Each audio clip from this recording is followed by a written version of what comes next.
MiG 2024 testlərin izahlarına davam edirik. 5-ci sualımıza baxaq. Hansı proses ritmik hadisə deyil? Ritmiklik bilməlisiniz ki, hadisələrin müəyyən zaman ərzində təkrarlanmasıdır.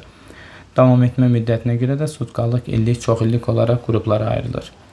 Sutkalıq ritmik hadisələrə briz küləklərini, qabarma çəkilməni, həmçinin fiziki aşınmanı, dağ-dərə küləklərini, eyni zamanda yerli vaxt fərqi kimi anlayışları qeyd edə bilərik. Verilən variantlarda D və Y-ni biz silə bilərik buna görə. İllik ritmik yerin günəş ətrafında hərəkətinə əlaqədar təkrarlanan proseslərdir ki, fəsillərin bir-birini əvəzləməsi, günəşin zenit vəziyyətinin dəyişməsi, məhsul yığımı, çayların donuşluq müddəti kimi anlayışları qeyd etmək olar.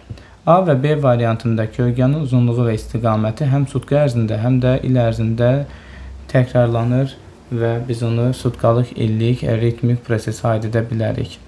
Çox illik ritmik proseslər yerin xəyali oxunun orbit missəsində meyilliyin dəyişməsinə əlaqədar olaraq yaranan vəziyyətdir. Bunlar daha uzun müddət ərzində 10.000 il, 100.000 il, bəzən 1 milyon və daha uzun müddət ərzində təkrarlanan hadisələrdir ki, misal olaraq qlobal iqlim istiləşməsi və ya soyuqlaşmasını, buzlaşmanı və yaxud da ki, həmçinin dəniz və ya quru mərhələ, transqresiya, reqresiya kimi anlayışları qeyd etmək olar. C variantı bizim sualımızın doğru cavabıdır. Seismik prosesləri yaradan qüvvə yerin daxili qüvvəsidir və bu proseslərin davam etmə və təkrarlanması konkret bir müddəti yoxdur. Ona görə də həmin proseslər ritmik hadisələr qrupuna aid edilməz. Doğru cavab dediyimiz kimi C variantı edəcək.